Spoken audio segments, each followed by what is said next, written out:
السلام علیکم ورحمۃ اللہ وبرکاتہ۔ الحمد للہ نحمده ونستعینه ونستغفره ونؤمن به ونتوکل علیہ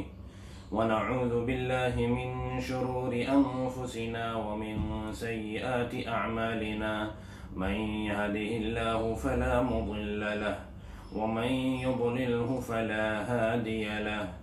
ونشهد أن لا إله إلا الله وحده لا شريك له، ونشهد أن سيدنا ومولانا محمدا عبده ورسوله، أما بعد، أعوذ بالله من الشيطان الرجيم، بسم الله الرحمن الرحيم، عسى أن تكرهوا شيئا وهو خير لكم، وعسى أن تحبوا شيئا وهو شر لكم، والله يعلم وأنتم لا تعلمون، صدق الله العظيم۔ میرے محترم بزرگوں، دوستوں، عزیز ساتھیوں، اللہ تبارک و تعالی نے بہت سارے عالم اور بہت ساری دنیا بنائی ہیں، جس کا ذکر سورہ فاتحہ کی پہلی آیت میں ہمیں ملتا ہے۔ الحمدللہ رب العالمین، تمام تعریفیں اس اللہ کے لیے ہے جو تمام جہانوں کا رب ہے۔ تو جیسے اللہ پاک نے ایک عالم دنیا بنائی ہے، عالم برزخ بنایا، عالم آخرت، اور عالم آخرت میں اللہ پاک نے ایک عالم جنت بنائی، ایک عالم جہنم بنایا، اور جتنے بھی اللہ نے عالم بنائے ہیں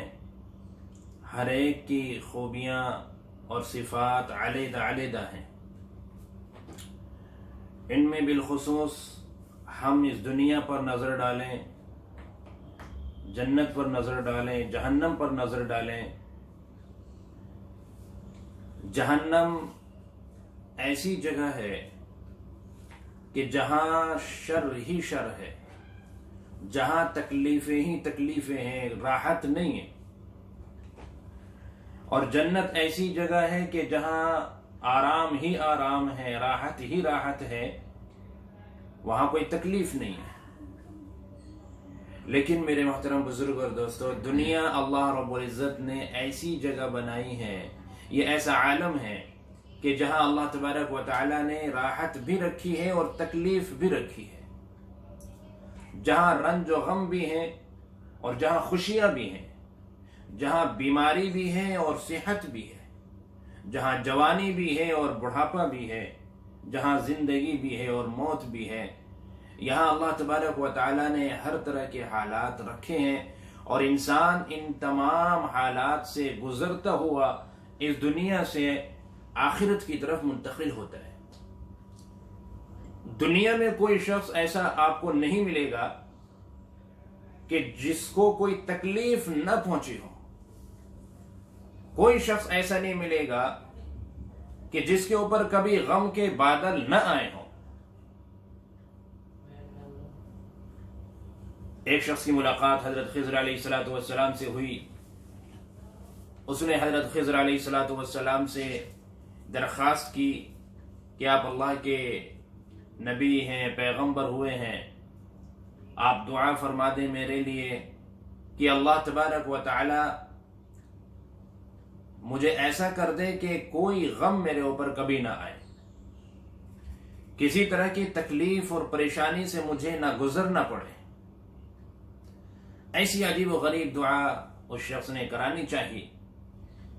خضر علیہ السلام نے فرمایا کہ بھئی میں ایسی دعا تو نہیں کر سکتا، البتہ تمہاری نظر میں کوئی ایسا شخص ہو جو سب سے زیادہ راحت اور آرام کے اندر ہو، اور تمہیں ایسا لگ رہا ہو کہ اسے کوئی پریشانی اور تکلیف نہیں ہے، تو مجھے بتا دیں، میں اس جیسا بننے کی تمہاری دعا اللہ سے کر دوں گا۔ اس شخص نے وقت مانگا، اور وقت مانگنے کے بعد گھوما پھرا، ایسے شخص کی تلاش میں نکلا کہ جو سب سے زیادہ آرام کے اندر ہو تاکہ اس جیسے بننے کی دعا کرائی جا سکے. کسی کو دیکھتا اور دل میں خیال آتا کہ میں اس جیسا بننے کی دعا کراؤں، لیکن پھر کوئی دوسرا شخص اس سے اچھی حالت میں نظر آ جاتا تو اپنا ارادہ بدل لیتا تھا کہ نہیں اس جیسا بننے کی دعا کراؤں. ایسے کرتے کرتے کرتے کرتے وہ تلاش میں گھومتا رہا، پھرتا رہا. بالآخر ایک ایسا شخص اس کو ملا کہ جو بہت ہی عیش و آرام کے اندر نظر آ رہا تھا. اس کی سونے چاندی کی دکان، ہیرے جواہرات کی دکان، نوکر چاکر غلام، گاڑیاں، بنگلے، سب چیزیں موجود ہیں، عیش و آرام کا سبھی سامان ہیں. اس نے یہ طے کر لیا کہ میں اس جیسا بننے کی دعا کراؤں، لیکن جاتے جاتے اس کے دل میں خیال آیا کہ ایسا تو نہیں کہ یہ کسی اندرونی پریشانی میں مبتلا ہو، ایک بار میں ملاقات کر کے ذرا اس سے معلوم تو کر لوں. چنانچہ یہ گیا اور اس شخص سے ملاقات کی اور اس سے کہا کہ بھئی میں دیکھ رہا ہوں کہ آپ الحمدللہ بہت آرام میں ہیں اور کوئی پریشانی نظر نہیں آ رہی، تو میں بھی چاہتا ہوں کہ تمہارے جیسا میں بن جاؤں، اللہ سے میں ایسی دعا کراؤں. تو وہ تنہائی میں لے گیا اور اس نے کہا کہ بھئی میرے جیسا بننے کی ہرگز دعا نہ کرانا، اس لیے کہ میں کن پریشانیوں سے گزر رہا ہوں میں ہی جانتا ہوں. اس نے اپنی اندرونی پریشانیاں بتائی، اپنے دکھڑے بتائے جو کہ ظاہر میں نظر نہیں آ رہے تھے. بالآخر وہ شخص واپس خضر علیہ السلام کے پاس آتا ہے اور خضر علیہ السلام پوچھتے ہیں کہ بھئی کوئی ملا آپ کو ایسا؟ تو یہ شخص اقرار کرتا ہے اور اعتراف کرتا ہے کہ بے شک اس جہاں میں کوئی ایسا شخص مجھے نہیں ملا کہ جو کسی نہ کسی تکلیف میں مبتلا نہ ہو. چنانچہ خضر علیہ السلام نے کہا ٹھیک ہے، میں یہ دعا تمہارے لیے کر دیتا ہوں کہ اللہ تبارک و تعالیٰ تمہیں عافیت اور سلامتی عطا فرمائے، اپنی عافیت کے اندر اللہ تبارک و تعالیٰ تمہیں رکھے. تو میرے محترم بزرگ اور دوستو، اس دنیا میں، اس جہان میں پریشانیاں، تکلیفیں، بیماریاں وغیرہ آنا یہ کوئی عجیب و غریب بات نہیں ہے، یہ اس دنیا کا لازمی حصہ ہے. یہاں اللہ پاک نے یہ دونوں چیزیں رکھی ہیں، اور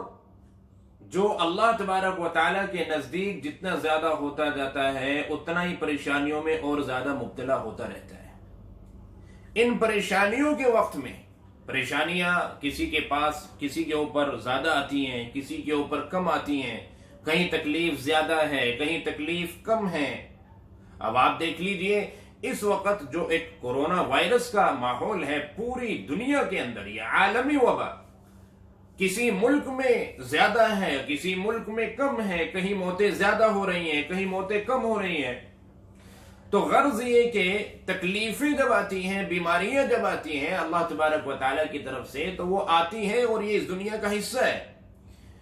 اللہ رب العزت نے کوئی شخص دنیا میں ایسا نہیں بنایا کہ جس کو ساری دولتیں اور ہر طرح کی راحت اور آرام دیا ہو. اللہ نے کسی کو کوئی دولت دی ہے، کسی کو کوئی دولت دی ہے. اگر اللہ نے کسی کو صحت دی ہے تو اللہ رب العزت نے اس کو کاروبار صحیح نہیں دیا. کسی کو کاروبار صحیح دیا تو اللہ پاک نے اس کو گھریلو معاملات میں الجھا دیا کہ وہ اس میں پریشان ہے. کوئی گھریلو اعتبار سے بالکل صحیح ہے، خوشحال ہے، تو کہیں پھر اس میں بیماریاں ہیں. تو کوئی نہ کوئی کسی نہ کسی پریشانی اور تکلیف میں مبتلا ہے. اصل بات یہ ہے کہ یہ جو تکلیفیں آ رہی ہیں اللہ تبارک و تعالیٰ کی طرف سے، یہ تکلیفیں کیوں آ رہی ہیں؟ جب ہم قرآن کریم پڑھتے ہیں تو ہمیں ایک آیت ملتی ہے، اللہ رب العزت فرماتے ہیں کہ ما اصابکم من مصیبت فبما کسبت ایدیکم ویعفو عن کثیر، کہ جو بھی پریشانیاں، مصیبتیں آ رہی ہیں، تمہارے اوپر آتی ہیں، وہ اکثر تمہارے گناہوں کی بدولت آتی ہیں. اور بہت سے گناہوں کو تو ہم معاف کر دیتے ہیں، تمہیں پتہ بھی نہیں ہوتا ہم ان گناہوں کو معاف کر چکے ہوتے ہیں، ان پر کوئی پکڑ، کوئی مواخذہ نہیں ہوتا اور ان کی وجہ سے کوئی تکلیف پریشانی نہیں آتی. بہت سے تو ایسے بھی گناہ ہیں تمہارے، لیکن بعض گناہوں کی بدولت ہم کوئی تکلیف بھی بھیج دیتے ہیں. میرے محترم بزرگ اور دوستو، بے شک گناہوں کی وجہ سے تکلیفیں آتی ہیں، لیکن ایسا نہیں ہے کہ ہر آنے والی تکلیف گناہوں کا نتیجہ ہے، یہ بھی نہیں. ہر آنے والی تکلیف اللہ کا عذاب اور اس کا قہر ہے، یہ بھی نہیں. جیسے میں نے پہلے بھی پچھلے بیان میں عرض کیا تھا کہ جس تکلیف میں ہم اللہ کی طرف متوجہ ہو رہے ہیں، جس تکلیف میں اللہ کی طرف رجوع ہو رہا ہے، جس تکلیف میں ہم اللہ اللہ کر رہے ہیں اور زیادہ ہم اللہ تبارک و تعالیٰ کی طرف متوجہ ہو رہے ہیں، تو سمجھ لیں کہ یہ تکلیف نعمت ہے، یہ تکلیف راحت ہے، یہ تکلیف عذاب الہی اور اللہ کی طرف سے سزا نہیں ہے، بلکہ یہ تکلیف درجات کی بلندی کا سبب ہے۔ اسے ہم اللہ کا عذاب نہ سمجھیں۔ ہاں، اگر تکلیف کے آنے کے بعد ہم اور زیادہ غافل ہو جاتے ہیں، اللہ سے شکوے گلے کرنے لگتے ہیں، ہماری زبان پر اس طرح کے الفاظ آتے ہیں کہ اللہ پاک ایسا کیوں کر دیا آپ نے، اور یہ نہیں ہونا چاہیے تھا، اور ناراض ہو کر بیٹھ جاتے ہیں، اور ناراضگی میں ہم نماز بھی چھوڑ دیتے ہیں، ذکر بھی چھوڑ دیتے ہیں، تلاوت بھی چھوڑ دیتے ہیں، اور اس کے برعکس ہم اور گناہوں کے اندر طرح طرح کے گناہوں میں مبتلا ہو جاتے ہیں۔ نماز سے تو دور ہوئے، ذکر اور تلاوت سے دور ہوئے، صدقہ خیرات سے دور ہوئے، لیکن طرح طرح کے گناہوں کے اندر ہم مبتلا ہو جاتے ہیں، ناراض ہو کر اللہ سے بیٹھ جاتے ہیں، شکوے شکایت ہماری زبان پر۔ تو میرے محترم بزرگوں اور دوستوں، یہ جو سچویشن ہے، یہ سمجھ لیں کہ یہ اللہ کی طرف سے پکڑ ہے، یہ اللہ کی طرف سے سزا ہے، یہ اللہ کا عذاب ہے۔ ہمیں اس تکلیف کے دور میں، اس پریشانی کے دور میں صبر کا دامن ہاتھ سے نہیں چھوڑنا ہے۔ آپ صلی اللہ علیہ وسلم نے ارشاد فرمایا کہ مومن کے حق میں ہر آنے والی تکلیف اور ہر آنے والی بیماری نعمت اور راحت ہے، لیکن یہ ایسی نعمت ہے کہ اس نعمت کو مانگا نہ جائے، اس نعمت کو طلب نہ کیا جائے، اور اگر یہ آ جاتی ہے تو پھر اس پر صبر کیا جائے۔ ایک دفعہ اپنی مجلس میں حاجی امداد اللہ صاحب مہاجر مکی رحمۃ اللہ علیہ لوگوں کو یہی بات سمجھا رہے تھے کہ بیماری، پریشانی مومن کے حق میں اللہ پاک نے اسے نعمت بنا دیا اور رحمت بنا دیا۔ تو اس چیز کا ذکر چل رہا تھا، اتنے میں ہی مجلس میں ایک صاحب آ گئے کہ جو کوڑ کے مریض تھے، جنہیں کوڑ کا مرض تھا، اور آ کر کہنے لگے حاجی امداد اللہ صاحب سے کہ میرے لیے آپ دعا کر دیں کہ اللہ تبارک و تعالیٰ اس بیماری سے مجھے نجات عطا فرمائے۔ تو لوگ یہ سمجھنے لگے کہ حاجی صاحب تو بیماری کو نعمت بتا رہے ہیں، تو پھر یہ کیوں دعا کریں گے اس کے دور ہونے کی؟ یہ تو نعمت ہے، جب نعمت ہے تو اس کے دور ہونے کی تو دعا نہیں ہونی چاہیے۔ لیکن حاجی صاحب نے ہاتھ اٹھائے اور اللہ سے دعا کی کہ اللہ بے شک یہ بیماری اگرچہ تیری طرف سے مومن کے حق میں نعمت ہے، لیکن یا اللہ ہم دعا کرتے ہیں کہ اس بیماری والی نعمت کو صحت والی نعمت سے بدل دے۔ تو میرے محترم بزرگ اور دوستو، آپ صلی اللہ علیہ وسلم نے ارشاد فرمایا کہ یہ ایسی نعمت ہے، بے شک نعمت ہے، لیکن ایسی نعمت ہے کہ اس کو اللہ سے مانگا نہ جائے۔ یہ آزمائش کے طریقے ہوتے ہیں اللہ تبارک و تعالیٰ کی طرف سے۔ اللہ تبارک و تعالیٰ اپنے بندوں کو تکلیفیں اور پریشانیاں دے کر آزماتے ہیں، اور اللہ رب العزت اپنے مومن بندوں کو تو بہت زیادہ آزماتے ہیں۔ مومن بندوں پر تو حالات اور بھی زیادہ سخت آتے ہیں، لیکن اللہ تبارک و تعالیٰ کی طرف سے جب یہ پریشانی آئے تو اللہ کے سامنے عاجزی کا اظہار ہونا چاہیے، اپنی بندگی کا اظہار ہونا چاہیے، اپنی بیچارگی کا اظہار ہونا چاہیے، کیونکہ اللہ تبارک و تعالیٰ خود فرماتے ہیں کہ میں اس لیے اپنے بندوں کے اوپر یہ حالات بھیجتا ہوں تاکہ میرے بندے میرے سامنے روئیں، میرے سامنے ہاتھ پھیلائیں، عاجزی کا، انکساری کا اظہار کریں۔ اور اللہ فرماتے ہیں کہ میرا بندہ جب بیماری میں، پریشانی میں، تکلیف میں مجھے پکارتا ہے اور اللہ اللہ کرتا ہے تو مجھے بڑا پیار آتا ہے، بہت پیار آتا ہے۔ اسی لیے اگر کوئی اللہ کا نافرمان ہے اور وہ اللہ سے مانگ رہا ہے، اللہ اس کو تو جلد عنایت فرما دیتے ہیں، لیکن مومن بندہ، اللہ کا اپنا بندہ جب اللہ سے مانگتا ہے تو اللہ کہتے ہیں کہ بھئی ابھی تھوڑا سا اور اس کے منہ سے میں اپنا نام سن لوں، میرا جی چاہتا ہے کہ یہ میرا نام اسی طرح لیتا رہے، میں اگر اس کو بہت جلد دے دوں گا تو پھر یہ میرا نام لینا بند کر دے گا، اس لیے میں فوری طور پر اس کو نہیں دے رہا ہوں تاکہ کچھ وقت اور یہ میرا نام لیتا رہے اور میں سنتا رہوں۔ تو میرے محترم بزرگ اور دوستو، یہ اللہ تبارک و تعالیٰ کی حکمت ہے کہ کب تک اللہ تبارک و تعالیٰ اس پریشانی میں اس پریشانی کے اندر اللہ مبتلا رکھنا چاہتے ہیں، اللہ تبارک و تعالیٰ اس بات کو اچھی طرح سے جانتے ہیں۔ آج ہم عمومی طور پر سب کے سب ایک خاص پریشانی کے دور سے گزر رہے ہیں۔ کورونا وائرس کی وجہ سے ملک میں لاک ڈاؤن چل رہا ہے، اور اس لاک ڈاؤن کی وجہ سے پہلے 21 دن کا، پھر مزید بڑھ گیا اور 19 دن کا، نہ معلوم کہ آگے اور بڑھے، لیکن اللہ سے ہم دعا کریں کہ اللہ پاک جلد از جلد حالات نارمل فرمائے، اللہ عافیت کا معاملہ فرمائے، سہولت کا معاملہ فرمائے۔ ہمیں اللہ سے دعا تو کرنی ہے، لیکن میرے محترم بزرگ اور دوستو، اس موقع پر اور اس گھڑی میں ہمیں اللہ تبارک و تعالیٰ سے ناراض نہیں ہونا ہے،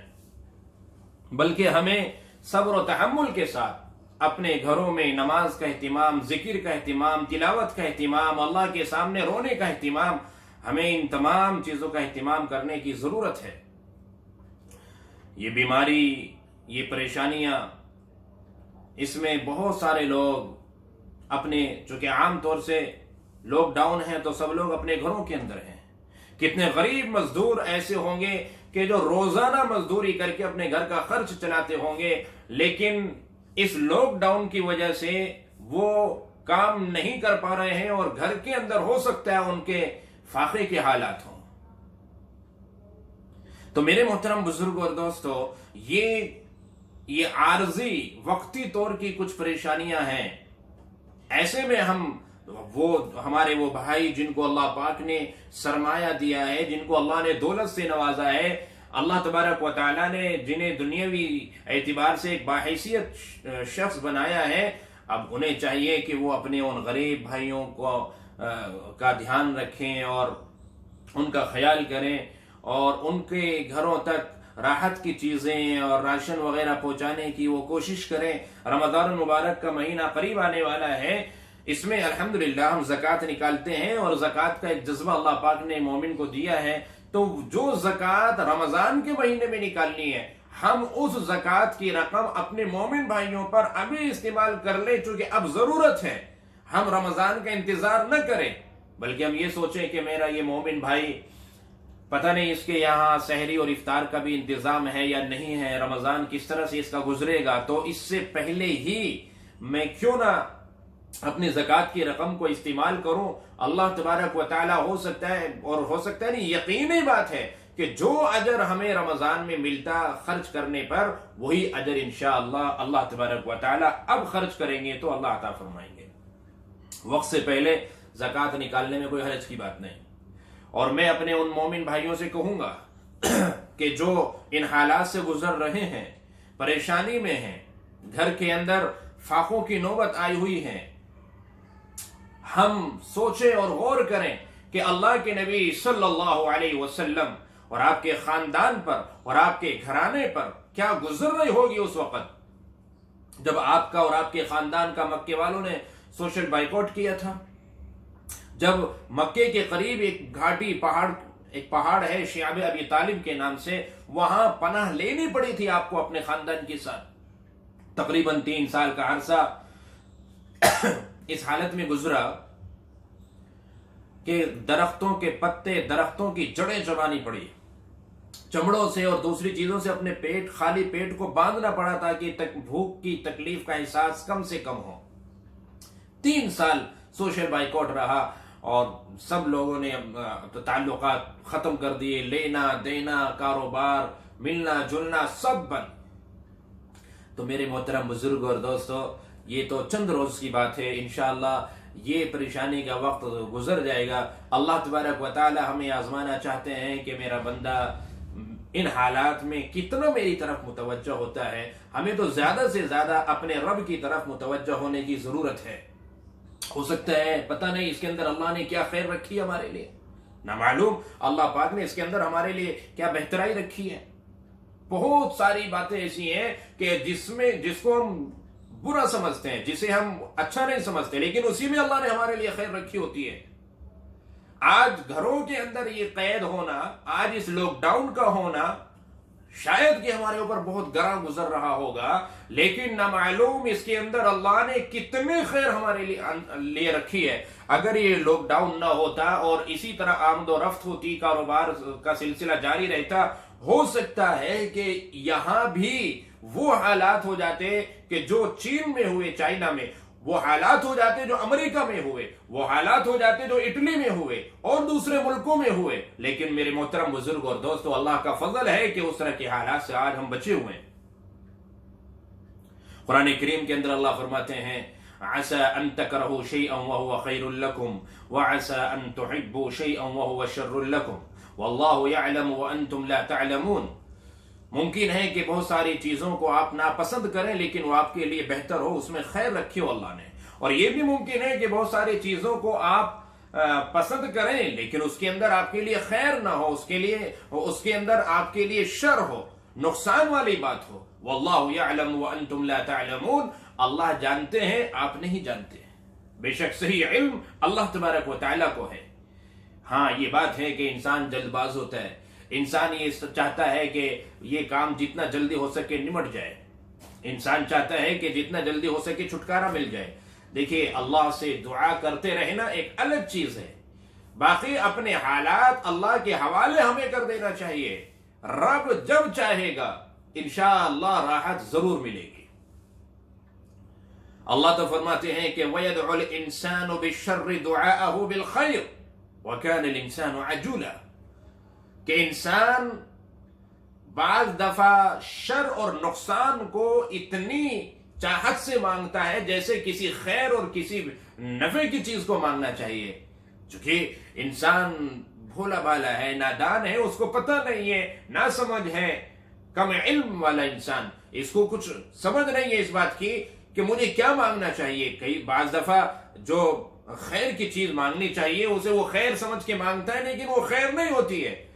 اور وہ چاہتا ہے کہ بس جو میں مانگ رہا ہوں جلدی سے مجھے مل جائے۔ وَكَانَ الْإِنسَانُ عَجُولًا، اللہ فرماتے ہیں کہ یہ انسان بڑا جلد باز ہے، بڑا جلد باز ہے۔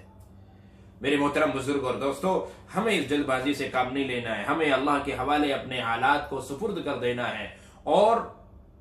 اس وقت جو نوعیت ہے، جو سچویشن ہے، ہمیں اس کو سامنے رکھتے ہوئے، اس کا خیال کرتے ہوئے جو اس وقت کی ہدایات ہیں ہمیں اس پر عمل کرنا چاہیے۔ حکومت کی طرف سے جو ہدایات ہیں، محکمہ صحت کی طرف سے جو ہدایات ہیں، جو احتیاطی تدابیر اختیار کرنے کے لیے کہا جا رہا ہے، ہمیں اس کو خوشی سے قبول کرنا چاہیے، اپنانا چاہیے۔ کسی کی تکلیف کا، کسی کی پریشانی کا، کسی کی بیماری کا باعث اور ذریعہ نہیں بننا چاہیے ہمیں۔ آپ نے سنا ہوگا، حدیث میں آتا ہے کسی کو تکلیف پہنچانا بالکل حرام ہے۔ اللہ کو یہ بات ہرگز پسند نہیں ہے کہ کسی کو تکلیف پہنچائی جائے۔ آپ اندازہ لگائیے اس بات سے کہ مسجد میں جماعت سے نماز پڑھنا کتنا اہم کام ہے، سنت مؤکدہ ہے، اسلامی شعار ہے، لیکن اگر کوئی شخص ایسا بیمار ہے کہ جس کی بیماری کی وجہ سے دوسروں کو تکلیف پہنچ سکتی ہو، تو حدیث میں آتا ہے کہ اس شخص کو مسجد میں نہ آنے دیا جائے۔ قرآن کریم کی تلاوت کرنا یہ کتنا اہم کام ہے، لیکن اگر کوئی شخص سو رہا ہے اور آپ کی تلاوت سے اس کی نیند میں خلل پڑ رہا ہے، تو آپ کو چاہیے کہ آپ اپنی تلاوت کو روک دیں یا آہستہ کر لیں تاکہ اس سونے والے کی نیند میں خلل نہ پڑے۔ کتنا شریعت میں خیال رکھا گیا اس بات کا۔ حجر اسود کو بوسہ دینا، حاجی حج کرنے کے لیے جاتے ہیں، حجر اسود کو بوسہ دینا ایسا ہے، روایتوں میں آتا ہے کہ حجر اسود کو بوسہ دینا ایسا ہے جیسے کہ اللہ سے مصافحہ کر لیا، اور حجر اسود کو جب بوسہ دیا جاتا ہے تو گناہ جھڑ جاتے ہیں، گناہ معاف ہو جاتے ہیں۔ اللہ کے نبی صلی اللہ علیہ وسلم نے حجر اسود کو بوسہ دیا، صحابہ کرام نے بھی بوسہ دیا، لیکن میرے محترم بزرگ اور دوستو، اگر حجر اسود کا بوسہ لینے میں کسی کے ساتھ دھکا مکی کرنا پڑے، کسی کو ہم تکلیف اگر پہنچتی ہے وہاں تک پہنچنے میں، تو پھر ایسے حالات میں حجر اسود کو بوسہ دینا باعث اجر، باعث ثواب نہیں بلکہ گناہ کا ذریعہ ہوگا۔ اب آپ دیکھیے شریعت میں کتنا خیال رکھا گیا کہ کسی کو ہماری ذات سے تکلیف نہ پہنچے۔ اللہ کے نبی صلی اللہ علیہ وسلم پر تہجد کی نماز واجب تھی، یہ تو اللہ پاک نے امت پر بڑا رحم کیا، فضل فرمایا کہ امت پر اس کو واجب نہیں کیا گیا۔ آپ صلی اللہ علیہ وسلم پر تہجد کی نماز واجب تھی، پوری زندگی آپ نے تہجد پڑھی، لیکن جب رات کو آپ تہجد کے لیے اٹھتے تھے تو اتنی آہستہ سے اٹھتے تھے کہ گھر میں کسی کی آنکھ نہ کھل جائے، کسی کو تکلیف نہ پہنچے۔ تو میرے محترم بزرگ اور دوستو، ہم کیوں ایسا کوئی کام کریں جس سے کہ ہماری وجہ سے کسی کو تکلیف پہنچے؟ ہمیں بار بار کہا جاتا ہے کہ ہم اس لاک ڈاؤن کے زمانے میں گھر کے اندر بیٹھے رہیں، ہم باہر نہ نکلیں، ہم باہر نکل کے کسی جگہ تھوکیں نہیں، ماسک کا اہتمام کریں، کسی کے سامنے کھانسے نہیں، چھینک آئے تو کپڑا لگائیں وغیرہ، یہ ساری باتیں بتائی جا رہی ہیں۔ لیکن ہم جو بے احتیاطی کرتے ہیں اور اس بے احتیاطی کی وجہ سے جو کسی کو تکلیف پہنچتی ہے تو کتنا بڑا گناہ کا کام ہم سے ہو جاتا ہے، ہم اس کا اندازہ بھی نہیں لگا سکتے۔ محلے میں کتنے مکانات ہیں، اس میں سے چند لوگ یا چند ہمارے نوجوان بچے نکل کر باہر گاڑیوں پر بیٹھتے ہوں گے، لیکن نوبت پھر جو آتی ہے تو بھگتنا پورے علاقے کو پڑتا ہے۔ آج علاقے سیل کیے جا رہے ہیں، سیل کرنے کی صورت میں ظاہر سی بات ہے مزید تکلیف سے گزرنا پڑتا ہے۔ تو ہم ایسی نوبت کیوں آنے دیں؟ ہم کیوں کسی کی تکلیف کا ذریعہ بنیں؟ ہمارے بچے باہر کرکٹ کھیل رہے ہیں، گھومتے ہوئے نظر آ رہے ہیں، جہاں ذرا سی ڈھیل دی وہاں فوراً ہم نے بھیڑ اور ازدحام لگا لیا، وہی ایک میلے کی سی شکل کر لی۔ میرے محترم بزرگ اور دوستو، یہ ہمارے بھلے کے لیے ہے، اور ہم اس میں کسی طرح کا کوئی اپنے اندر ڈاؤٹ نہ رکھیں، بلکہ اس کے اندر اللہ کی طرف سے خیر کو یقینی جانیں اور اس نیت سے ہم عمل کریں کہ اللہ کے نبی صلی اللہ علیہ وسلم کا یہ ارشاد مجھے پہنچا ہے، یہ حدیث مجھے پہنچی ہے کہ میری ذات سے کسی کو تکلیف نہ ہو، تو لہذا میں کسی کو تکلیف نہیں پہنچاؤں گا۔ آپ نے وہ حدیث سنی ہوگی، اللہ کے نبی صلی اللہ علیہ وسلم نے ارشاد فرمایا، المسلم من سلم المسلمون من لسانه ویدہ۔ صحیح معنی میں مسلمان تو وہ ہے کہ جس کے ہاتھ پیروں سے، زبان سے دوسرے مسلمان محفوظ رہیں، کوئی تکلیف نہ پہنچے انہیں، نہ زبان سے نہ ہاتھ پیروں سے۔ آج ہماری زبان سے کتنی تکلیفیں پہنچتی ہے، ہمارے اعمال سے، ہمارے کردار سے کتنی تکلیفیں پہنچتی ہے۔ میرے محترم بزرگ اور دوستو، اس کا خود ہم اندازہ لگا سکتے ہیں کہ آج ہم کیا کر رہے ہیں اور ہمیں کیا کرنا چاہیے۔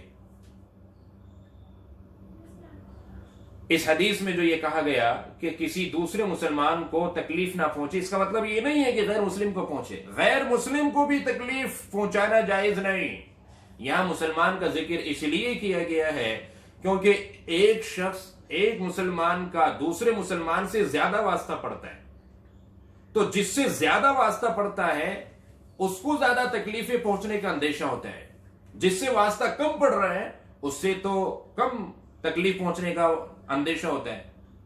تو جب یہ شخص اتنی احتیاط برت رہا ہے کہ جس سے زیادہ واسطہ پڑ رہا ہے اس کو تکلیف نہیں پہنچا رہا، تو جس سے واسطہ کبھی کبھی پڑتا ہے یا کم پڑتا ہے تو اس کو تو کتنی احتیاط کرتا ہوگا یہ تکلیف پہنچانے میں، اس کو تو بالکل تکلیف نہیں پہنچاتا ہوگا۔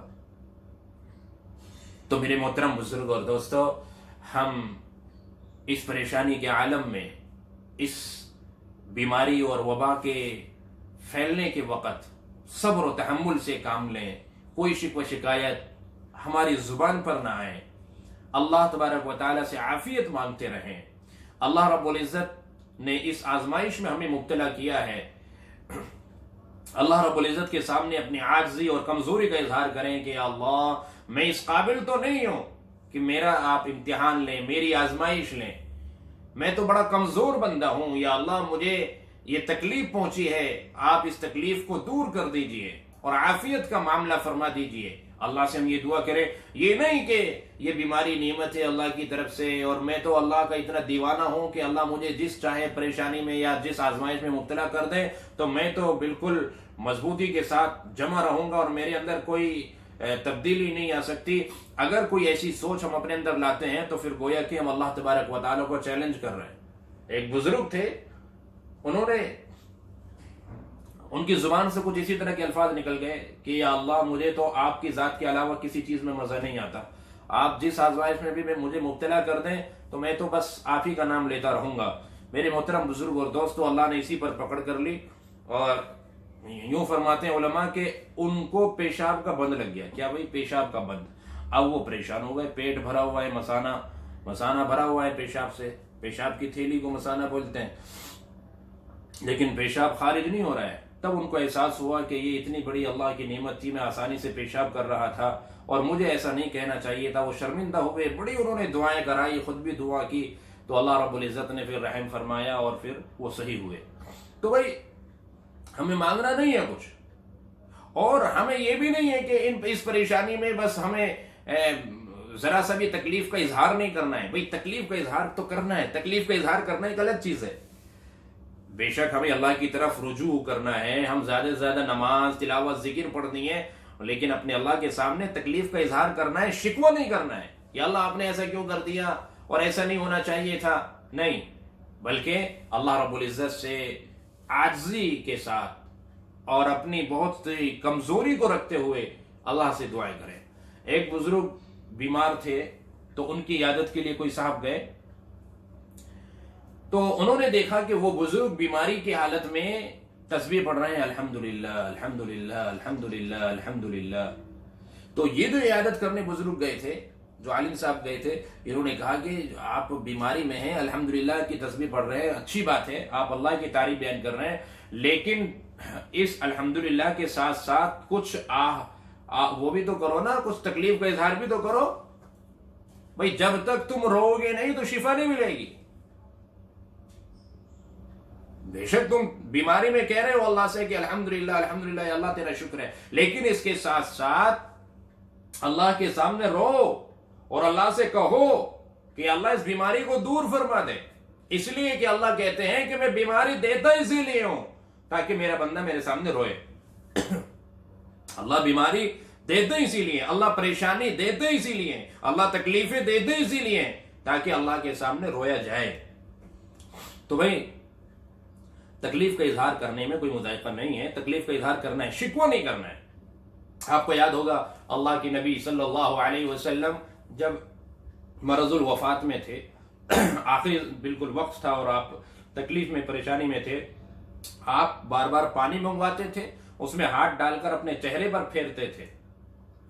اس سے تکلیف کا اظہار ہوتا تھا کہ مجھے بہت تکلیف ہو رہی ہے، یہ نہیں کہ میں تو اللہ کا نبی ہوں، بھائی میں تو ایسے ہی رہوں گا اور پتہ بھی نہیں چلنے دوں گا مجھے کوئی تکلیف ہوئی ہے، نہیں، آپ پانی منگوا رہے ہیں، چہرے پر پھیر رہے ہیں۔ حضرت فاطمہ رضی اللہ عنہ آپ کی بیٹی وہیں پر تھی، حضرت فاطمہ کہنے لگی کہ ابا جان بہت تکلیف ہو رہی ہے، آپ کو بہت تکلیف ہو رہی ہے۔ آپ صلی اللہ علیہ وسلم نے فرمایا کہ بیٹی پریشان نہ ہو، آج کے بعد تیرے باپ کو کوئی تکلیف نہیں ہوگی، یعنی میں چلے جاؤں گا اللہ کے پاس۔ آپ کے بیٹے ابراہیم کا انتقال ہوا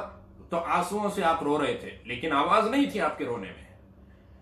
آپ کی گود میں آپ کی بیٹی زینب کا بچہ تھا اور اس نے دم توڑ دیا، اس کا انتقال ہو گیا، بڑا صدمہ پہنچا آپ کو۔ تو میرے محترم بزرگ اور دوستو، یہ ایک انسانی فطرت ہے، تکلیف ہوتی ہے، صدمہ ہوتا ہے، آنسو بھی نکلتے ہیں، لیکن اس کے اندر کوئی گلہ شکوے والی بات نہیں ہوتی، وہ اس میں کوئی گریبان پھاڑنے والی بات نہیں ہوتی، اس کے اندر کوئی زور زور سے چلانے والی اور چلا چلا کے رونے والی بات نہیں ہوتی، کیونکہ آپ صلی اللہ علیہ وسلم نے فرمایا کہ جو خاموشی کے ساتھ آنسو نکل جائیں وہ رحمان کی طرف سے ہیں، اور جو آواز کے ساتھ نکلے تو وہ شیطان کی طرف سے ہیں، جسے نوحہ کہتے ہیں، جسے بین کہتے ہیں۔ تو غرض یہ کہ میں یہی عرض کروں گا کہ یہ اللہ کی طرف سے حالات ہیں ہمارے اوپر، بہت ہی صبر و تحمل کے ساتھ ہم کام لیں، اور ہمارے عزیز اس پریشانی کے عالم میں کوئی بھی ایسا کام نہ کرے جو مزید پریشانی کا سبب بن جائے، کوئی جلد بازی نہ کریں۔ اب رمضان المبارک عن قریب ہیں، رمضان المبارک کا مہینہ آ رہا ہے، بے شک پچھلے سالوں کی جو رمضان کی رونق ہے وہ ہمیں یاد آئیں گی کہ کس طرح ہماری مساجد آباد ہوا کرتی تھی، وہاں تراویح کا اہتمام ہوا کرتا تھا، ایک رونق رہتی تھی، تلاوت کرنے والوں اور ذکر کرنے والوں کے حلقے ہوا کرتے تھے، لیکن آج ہماری مسجدیں بالکل ویران ہیں۔ تو ہم یہ اللہ تبارک و تعالیٰ کی طرف سے ایک عارضی پریشانی ہے، ہم ہرگز جذبات میں آ کر کوشش نہ کریں اس بات کی کہ ہم پچھلے سالوں کی طرح تراویح کا اہتمام کرنے مسجد پہنچ جائے، ذکر کرنے کے لیے مسجد پہنچ جائے، تلاوت کرنے کے لیے مسجد پہنچ جائے، ہرگز ہم ایسا نہ کریں۔ میں یہ بہت ہی عاجزانہ درخواست کروں گا کہ تراویح کا اہتمام ہم اپنے گھروں کے اندر کریں، اور جس طرح فرض نماز ہم 2 آدمی جماعت سے پڑھ لیتے ہیں، اسی طرح 2 آدمی مل کے تراویح بھی جماعت سے پڑھ سکتے ہیں۔ گھر کی مستورات کو لے کر تراویح آپ جماعت سے پڑھ سکتے ہیں۔ اگر قرآن کریم سنانے والا کوئی حافظ قرآن آپ کے پاس نہیں ہے تو سورہ تراویح الحم طرح سے آپ پڑھ لیجئے، چھوٹی صورتوں سے آپ کی تراویح ہو جائے گی، سنت ادا ہو جائے گی۔ مسجد میں سنت تراویح جماعت سے پڑھنا سنت موقدہ علی الکفایہ ہے۔ 2-4 لوگ مسجد کے اندر تراویح اگر جماعت سے پڑھ لیں گے تو پھر باقی لوگوں کے لیے ضروری نہیں ہے۔ اب ان حالات میں پریشانی یا مجبوری ہے تو اپنے گھروں کے اندر ہم تراویح کا اہتمام کریں، ذکر کا اہتمام کریں، تلاوت کا اہتمام کریں، سحری اور افطار کے وقت کا خیال